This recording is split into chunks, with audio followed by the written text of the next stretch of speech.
But what really, I think really makes this movie was Tim Curry. Absolutely. Yeah, I mean, everybody else was good. They could have been replaced. You could have gotten somebody else. Right. I mean, I was talking to a friend about this, and he said he thought Tim Curry should have been nominated for an Oscar.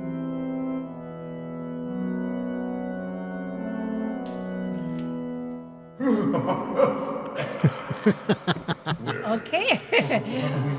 Welcome to our special Halloween month of October. So, this is episode 84. 84. Yes. Excuse me. Even the dead have to wear glasses. Okay. So, welcome to What the Flicks podcast. I'm Susan Ayers. I'm Patty Smith. I'm Lon Shima. Jerry Dunder. John Halbert. Yes, John is special with us today. So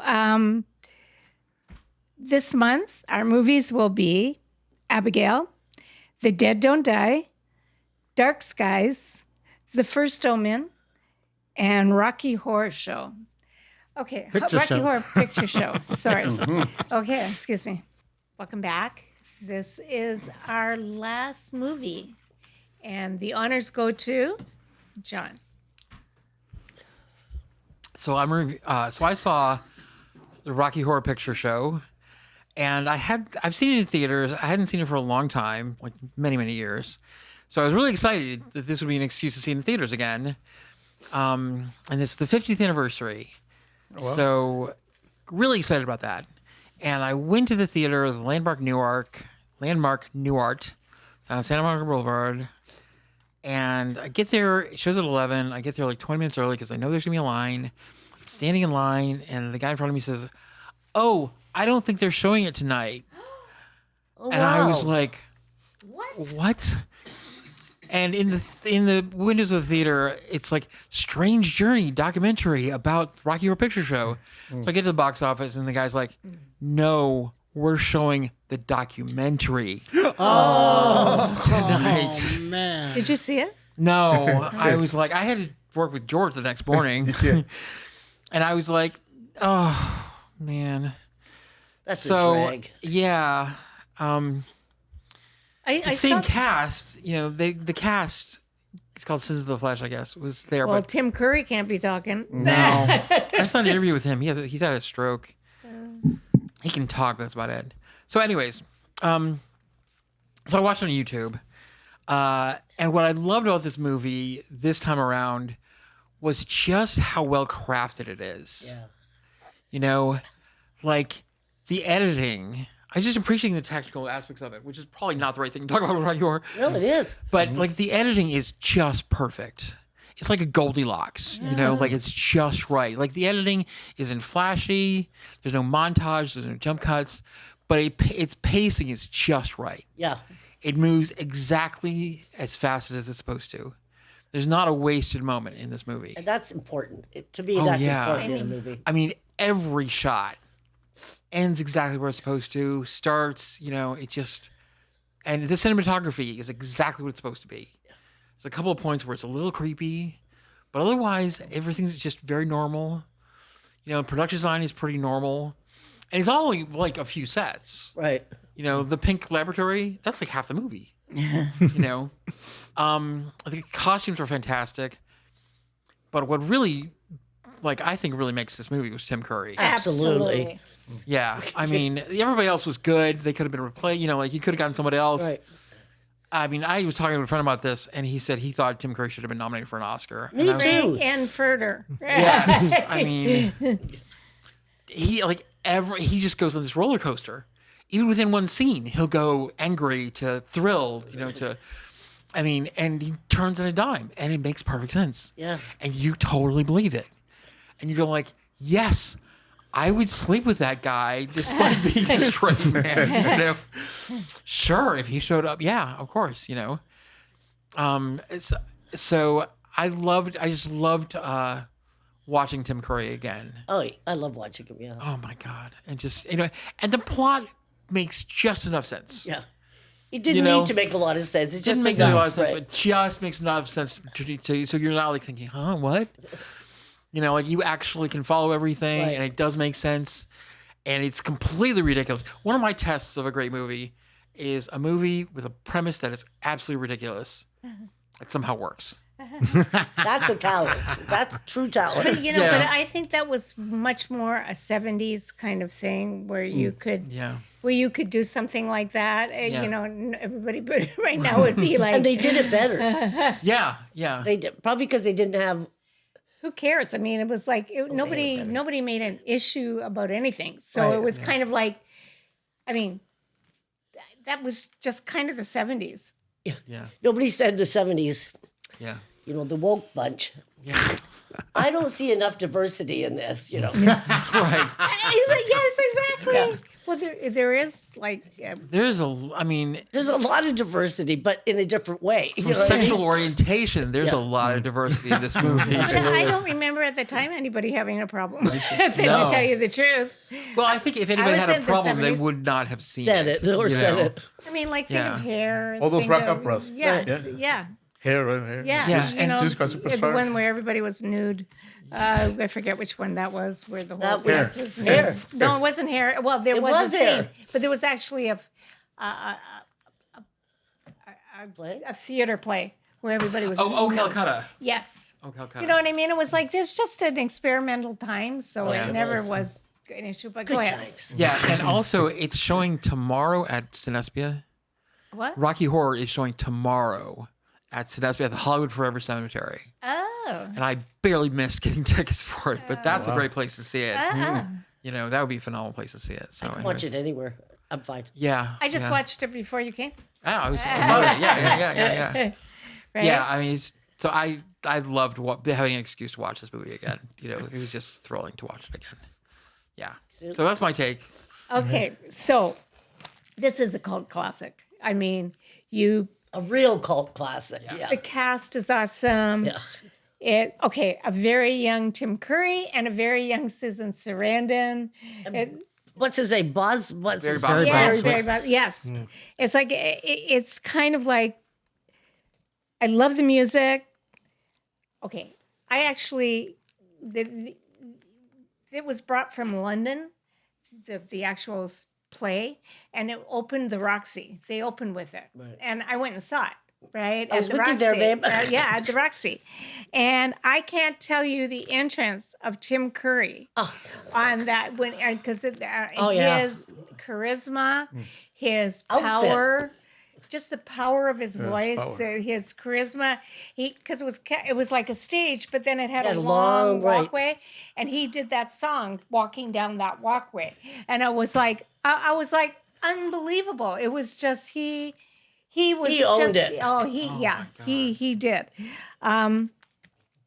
Okay, nothing can prepare you for the dynamics of Tim Curry live. Yeah, absolutely. His Absolutely. voice, his Oh, he's personality amazing. Wow. is just amazing.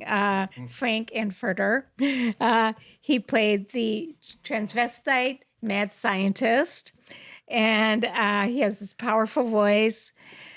To me, it's kind of like I was saying to you earlier. It's like the Wizard of Oz. If it comes on, I'm like, yes, I'm there. I always see it every year, right? And especially around this time of year. There's It's certain like movies is they're mandatory viewing, right? Like Wizard of Oz. Absolutely, This like movie, Halloween. Miracle on for 31st. Love Street. Actually, and Christmas. Yeah, exactly. Absolutely. Harvey. Harvey, yeah. Harvey. and Certain my movies, they're favorite. mandatory My viewing. favorite. right. So I'd have to do that movie, Harvey. God, yeah, me too. Crazy movie. Anyways, yeah. So I never get sick of it. I always like it. I actually bought the album after I saw. I mean, I remember me and Jenny's my daughter. She's little. I remember was dancing around the thing to this, Time warp. and then you remember the left, and then the right. You know what I mean? So yeah, I remember the whole thing. I loved it. When I also was there when they featured it, and I was at the end of the ramp, and Tim Curry, I got to tell you, when he takes off the road singing "I'm a sweet transvestite," Yeah. the outfit alone was fabulous. Oh my gosh. But how he just owned it, and the shoes were so high, and he must have practiced for weeks. He had it down, and he has such a great voice, and to be singing "I'm a sweet transvestite," And In that everybody's huge, deep baritone voice. It was like, I was like, he is the most masculine guy I've ever seen. Yeah. Well, he's wearing all this woman stuff. in nylons. Songs are great. And you're right. They just keep it simple to the point. See, they don't go off here and they don't go off here. They just go from here to here to here to make the point of what they're doing. It's because it's a play. You know what I mean? So that the setup is like a play. Yeah. Now, seeing it live, you miss that. Well, I miss that agree. I agree. ramp. Seeing it live, movie cannot capture him. He's His just presence. such a presence. Absolutely. Yeah. And I loved everybody else in it. But as you said, they can be replaced. Yeah. Tim Curry cannot be replaced. No, nobody could have done that. Yeah. You could have put Robert Redford in there, and he Nah, would not he wouldn't have. do it. He would not have come close. No, Nobody. you would need. I would think maybe somebody more like a David Bowie or something could play that kind of. Although No, he's not masculine enough. Well, he has that huge baritone too. David Bowie has a very Right. low. You know what I mean? But No, but only him. Only him. Yeah. no, only I him, agree. yeah. He is Frank-N-Furter. You know what I mean? And that probably was the role of his career. Oh yeah.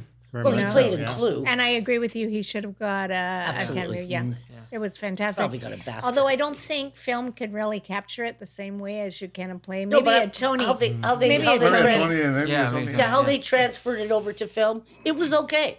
I mean, I wasn't Yeah, I didn't have a it problem, was but great. you can't take away the live. You just can't do it. Yeah, because I saw that when I see that particular scene, I just go back to that time. I was like, The ramp. unbelievable. Yeah. I kept saying, thank you for these seats. Thank you for these seats. Okay, Lon. Okay, well, this is like I said, this is like one of the ultimate cult films that everyone. In fact, the fact that it's still running after 50 years tells 50 you years. alone right there, and not just in like L.A. This is all over the world basically now. I was actually surprised when somebody from London said, "Oh yeah, no, this is a huge cult classic back there too," and I thought they were more sophisticated than us, but. Well, they do it sophisticatedly. It's just it's sort of funny for me because I liked the film, but only to a certain extent. At one point, I did get a little bored. Basically, when Dr. Scott soon appears, and the whole sexual deviancy. But to me, I understood it because that was, I think, the whole point of the plot of this film. Right. It's basically taking a knock at middle America and their sort of, how would you call it? Puritanism. Something like that, exactly. The fact that Barry Bostwick's character Brad is very stoic. Yes. You know, he's always there to protect Janet, right? Because she's a woman. Yeah. He's always looking positive, right? When she goes, "Oh, they might do some more folk dancing," you know. And then Sarandon's playing sort of the woman who's supposed to be the Helpless. frail and weak, Yeah. right? And yet then she starts growing because I claim they both have a sexual awakening, and then it goes in that place, me right? too. But also the fact that the physical beauty of a character, right, which Frank-N-Furter's character gets. So it's a really sort of fascinating look at, I think, American values in one point. The other thing I thought, as everyone said here, is Tim Curry, because you're right, he is magnificent in this role, and it's one of those truly performances that's like one of the great film performances, lead male performances ever in a film, in my opinion. And I tell people, when you watch it, just don't watch him. How do you react to it? Because the thing is, when you first, for me personally, watching him, I'm thinking, oh wow, boom, dynamic when he presents his character. You're sort of laughing too because he's really playing up to the character. He's camp. He's so camp. He's playing up to the camera as well, right? And as you had said too, technically, you know, there's a sequence where he's singing the song and he just throws water into the camera, type of stuff. It's so much fun just to watch him in that role. Yeah. But then it's like, oh, how pathetic he's getting when he starts stumbling around after Rocky. Then by the end of the movie, there's a sequence where it's like really poignant, and I actually feel sorry for him. And I thought, see, look at all the different emotions I'm having just reacting to him because I'm buying everything that he's doing on screen. Right. Right. So it's really sort of a fascinating movie. Like I said, nonstop. I think you're right. From the minute it begins with the lips, all the way to maybe when he starts before they go to the lab. Right. It's like he's hitting you over the head with everything. I mean, you don't even get a chance to breathe.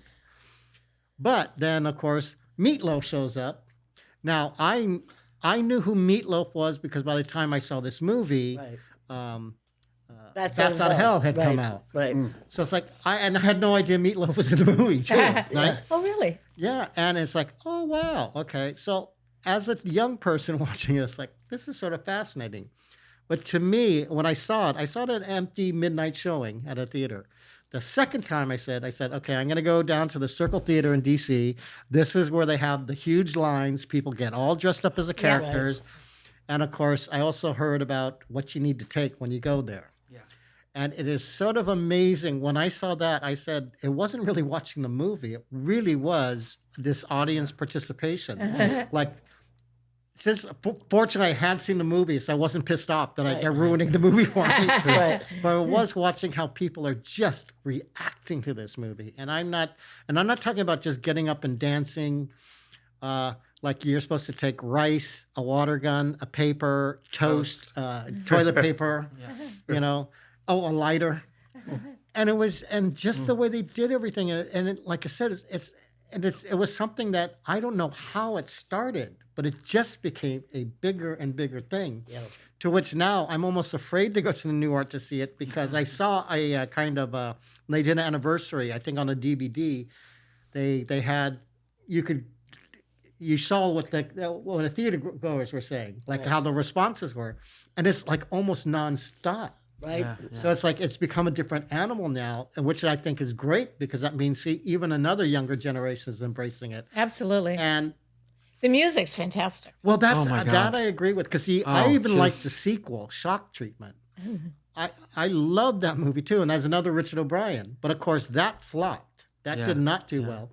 In fact, that's the whole thing with Rocky Horror. That flopped when it came out. Yeah. Because I think it is because no, people didn't want to see this deviant sexual kind of behavior, right? Right. Yet, like I said, go to I don't know how many. I'd be curious how many cities in at least America still have a theater that shows it at No, midnight. I imagine You every know. state. I get what you're saying. It was bottom up. Yeah. Exactly. It kind of was bottom up.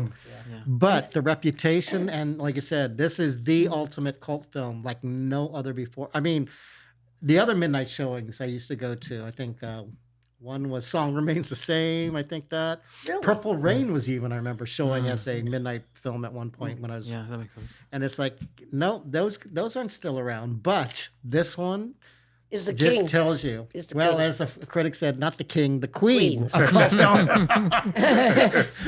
So I have to admit, I would highly recommend anyone watch this, and especially now when the sexuality is nothing now, in my opinion. That probably won't even phase you. But it was nothing then, too. That's what I find really Yeah. Well, weird. no, that's what I'm saying. I think it was. I think that's why people. They made no, sex- no, wasn't. That is why people didn't want to go and see that movie was because, at least in America, I would say that's because the homosexuality part of it. But the thing is, if you're a Well, you're liberal right. and going to see it, that would have been It fine. was in West Hollywood. No way was there a problem with it. But Maybe but wait a second. mid-America. No, I'm talking about when it came out. Yeah. Well, yeah, and don't forget, West It was Hollywood wasn't sold even a out corporate every city. night.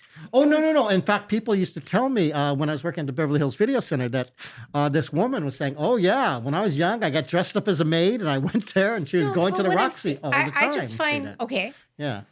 I don't mean to be controversial, but I do find I would call this era the puritanical era, as opposed to the 70s, where people Absolutely. never really thought about it. It was kind of like, that's interesting. And they didn't discuss it so much. No, and they weren't didn't talk rigid about like, it at all. You have to call me this or you have to do this. It Well, was see, I like, would it's- disagree when it came to homosexuality because don't forget, that's the time when Anita Bryant was really yeah, doing she the was anti-gay stuff. And that's sort of what sort of came out of the 70s is the fact that, oh, no, people that's- were standing up for gay Maybe, people. but at you're that time saying period. coming out of the 70s. Yeah. I'm talking about into the 70s. But you know, Well, so that's what I'm that's- saying. in fairness, we grew up in Canada where it's not even a question. That's true. And so Right. we wouldn't see it. Maybe mid-America. It's true. It wasn't. It wasn't. No, and that's exactly what I mean. Saying is that's why it wasn't a big hit. I mean, when it came out, I think all the people who like musicals, for example, probably are going to be liberal because it's like, okay, like if we go to Broadway, if there's a gay person dancing and singing on stage, That's okay. That doesn't faze Yeah. you because you almost expect that, Yeah. right? So that I can see, But but see, no, you it's also- even today now. I mean, literally, as of even today, it's still the same thing. We have religious standards, so a lot of people, it's like, I'm not going to see that because, like I said, of that kind of sexual Well, nature. Whereas now, I think it's more even mainstream. Where I somebody believe goes to you. it. Yeah. But I guess we weren't here, so that really. Well, you It sort was of not were. You our said experience. you saw what in the 70s, right? When the Roxy? show. Yeah. I yeah. never experienced that. But I again, think it that's- was Our right upbringing. there. You know what? I But really do that's think it's also, our don't upbringing. forget, this is Los Angeles, and Yeah, California's it is. always Remember been extremely hair- liberal. I think he's Yeah. talking about mid-America. I'm talking about America as a whole. Seriously, I'm just talking America as a whole. Is there another part of America besides California? Well, yeah, no, like I said, even kidding. New York, it was huge. In fact, if you watch the movie Fame, I believe they go to a screening of Rocky Horror, and you see really? the girl get up and dance in the movie Fame. Yeah, like I said, it was something that everyone to do, and that's when I think, like I said, that gay people were finally coming out and sort of embracing that stuff. But now, what I said, I think now it's sort of a matter of fact, in my opinion. Yeah, I but, guess- But I think it's just sort of like, I think it's sort of fun that they can watch that I guess- and not think about that kind of stuff. I now. do think one of the interesting phenomena that would be different to be, like people think that okay, because English, I'm talking England, English people speak English and we speak English here, that it's kind of the same. Oh, it's not. nothing the same. No, exactly. It's It's just because you American. speak the same language doesn't mean you're the same people. But I think there's a feeling of that, right? When people talk about royalty here, I'm like, Yeah. that's very Grew up in interesting. Little England. Oh. Yeah, and both our parents are British. They're So both, British. Yeah, they're so British. We grew up to eat with the Queen, just in case. What's George's? George, Oh, yeah. you haven't talked yet. Oh well, yeah. I cannot say repeat what you guys say because I agree with everything. And I was gonna say one thing, but before I say that, Tim Curry, wow, we're watching it today, and I'm just walking in the room, and it's like, and that scene, he comes up, and it's like, wow, what a powerful voice. I mean, just dominating everything. Like I don't know any other actor or movie where a character just dominates the screen like that level where just like, just take it's me. Here I am. It's Wearing just, women's wow. clothing. There's the And challenge. powerful. It's just his voice, his presence just takes over. It's like, yeah, I'm not gonna think of any other character that in any movie that's. I'm sure there's tons, but just that domination of I that. don't think there is. And then, but besides you said, I was gonna say that one thing that hasn't been mentioned here that I was gonna, since everything you said already and I agree with, I was gonna take a different angle to it. But you mentioned it was the music. Oh, Now the music, every song is just. It's so well written, so good. It's just, catchy. the only so catchy. I would say the only other thing that I've seen Hamilton. Hamilton. Hamilton. They Really? yeah. Oh, yeah. Where what was like I would say Rocky Horror Picture Show and Hamilton where the music is just like wow. It's Oh no, just There's no I filler. have So to disagree good. with you there. I would also add hair. oh here Jesus Christ Yeah. Superstar. Yeah. yeah. The Phantom of the Opera. No, No, that is one good no, song. but for me, but for me, Right. Yeah. where I can put the whole album and just play it straight through. Hamilton and me too. Rocky Horror Picture Show. Yeah. It's just the music was just amazing. And I do sometimes I run and I'm listening to Hamilton. Well, I know But- what the score is going to be for so everybody. I mean, it's just there's nothing you can say about it. It's just a classic. It's the film for that. okay, it's your musical. movie, Susie. What score? You're right, 10. 10. I gave it an 8. Oh, 10. Oh, My heart be still. I gave it 11. Oh, there you go. good for you. You're in Spinal Tap. Spinal did Tap. you get? Has anybody seen that? Has anybody seen saw Spinal that. Tap? You saw it, Yes, didn't you? yeah, I did. Did you like it? Yeah, it was good. Okay. Yeah. Okay, so that ends our Hollywood. Take two, Sue. Yeah, take two. That ends our Halloween special I hope you enjoyed it. I hope you will look at some of the movies. I hope you will subscribe to us. You'll like us and give us a note. Let us. Throw us a bone. It's a bone, man. Okay. Bye. Okay. Bye-bye.